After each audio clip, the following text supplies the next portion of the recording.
What is going on, gang? Tim O'Connor here with Metabolic Fitness, breaking down another foundational movement pattern, right? Today we're talking about the push, right? And the push, really emphasizing muscles like the pectorals, the delts, right? And the triceps, right? And oftentimes they're working in unison to create this push movement, right? So in today's video, I just want to break down a couple common movements that you're going to see in a metabolic workout and ones that will take place in various forms, one way or another, right? But all share pretty similar fundamentals as far as things go. So the first one would be the horizontal push, all right? More commonly known as a push-up or a bench press, or at metabolic, a floor press, right? So with the push-up, right? I want to make sure that we're getting our hands outside shoulder width, right? We never want to be too narrow, right? Especially if we're looking to really target the pecs.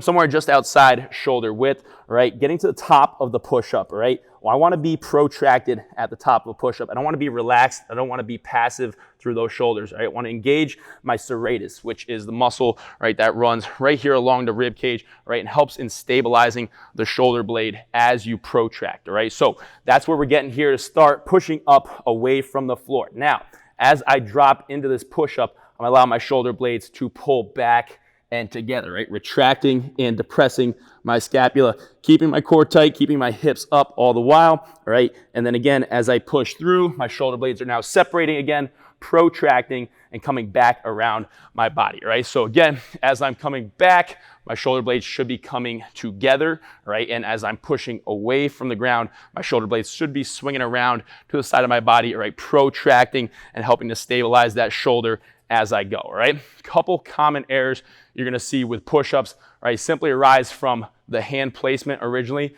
right? A lot of times when you're newer and you're just starting out, your shoulders actually may be a little bit stronger relatively than your pecs, right? And you may end up being out in front a little bit more, all right? Like here, but that is going to be very detrimental to your shoulder health in the long term, all right? So again, we wanna make sure those hands are somewhere around chest height. And as I go down in this push-up, my head is staying out in front, all right? I really shouldn't even be able to see my hands as I get to the bottom of that push-up. But as I press up, all right, again, I'm virtually stacking my wrists over my elbows, over my shoulders right there, right?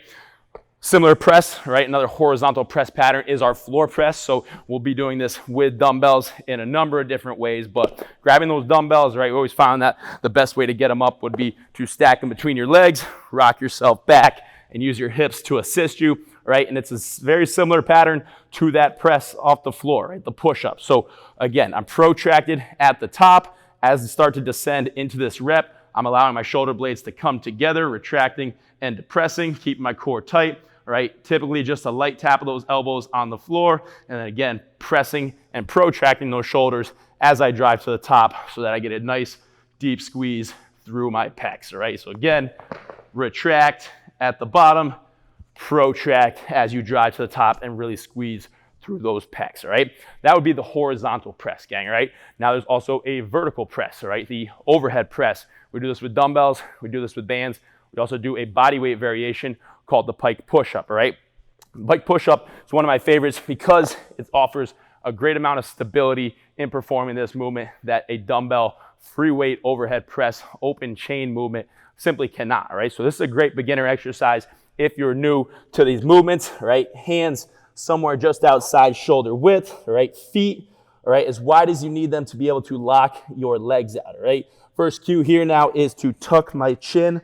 I'm gonna keep it tucked, all right? And then from here, I'm gonna rock forward, allowing my head to come in contact with the ground, right? Somewhere between my hands, or maybe just a touch out in front of my hands. And then I'm gonna push up and through as I go, right? So again, controlling down, light tap, press up and through. You'll notice I'm staying on my toes the whole time with that, right? The goal is to keep my butt up over my hands as much as possible to keep the loading in my hands, in my shoulders, in my triceps, right? To work those target muscle groups right there, right?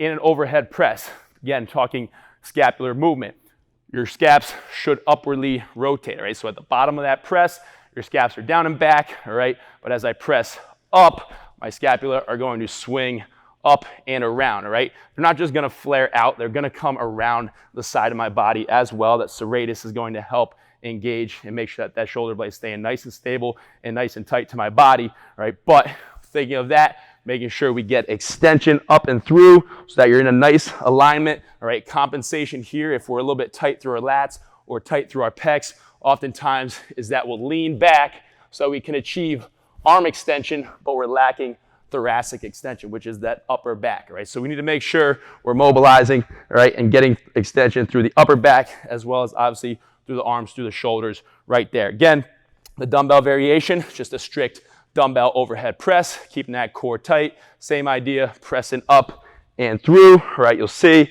trying to finish to where my arms are in profile with the rest of my body on one straight line. I'm not leaning back. I'm not compensating in that sense. I'm achieving extension through the shoulder, through the upper back, and I'm bracing, keeping a nice tight core throughout, gang, all right? So those are your two press variations. Again, the tricep is another muscle group that is involved in the presses. We do a lot of different tricep movements from body ups to skull crushers. We'll get into some of those in the future, but that is breaking down the push foundational movement. Hope that helped.